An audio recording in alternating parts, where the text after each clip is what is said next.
बीड बस स्टँडमध्ये पावसाचं पाणी गळतंय, पण खरी गोष्ट काय आहे माहिती आहे का? ही फक्त 10% समस्या आहे आणि उरलेल्या 90% लोकांना कोणी दाखवतच नाही. नमस्कार मित्रांनो, मी रोहन आणि तुम्ही पाहत आहात रोहन अनफिल्टर. आज आपण बोलणार आहोत बीड बस स्थानकाबद्दल. जे सध्या बातम्यामध्ये आहे, पण पूर्ण सत्य अजून समोर आलेलं नाही. हो, हे खरं आहे की अवकाळी पावसामुळे काही ठिकाणी गळती झाली आहे, पण हा मुद्दा गंभीर आहे.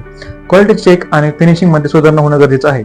पण फक्त हाच भाग दाखवून पूर्ण प्रोजेक्टला चुकीचं म्हणणं योग्य आहे का? कारण जे मी स्वतः पाहिले ते वेगळंच आहे.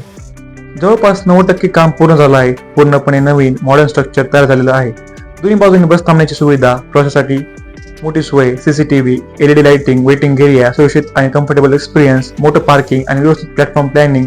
बीड सारख्या शहरासाठी एकदम नेक्स्ट लेव्हल इन्फ्रास्ट्रक्चर बांधलेलं आहे. आधीचं बस स्थानक आणि आताचं कम्पेअर केलं तर हा बदल खूप मोठा आहे. सध्याचं बस स्टँड हे पूर्वीच्या बस स्टँडपैकी खूप अधिक चांगलं बनवलेलं आहे.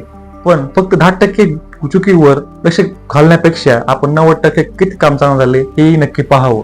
हो, नक्कीच 10% काम जे चुकीचं आहे तिथं लक्ष देणं गरजेचं आहे. पण एवढंही नाही की आपण चांगल्या गोष्टी बघणं विसरतोय.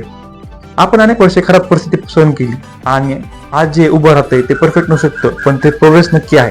चुका झाल्या आहेत त्या सुधारल्या पाहिजेत, पण चांगलं झालंय तेही मान्य केलं पाहिजे. कारण डेव्हलपमेंट म्हणजे 0 ते 100 एका दिवसात होत नाही, तो एक प्रोसेस असतो.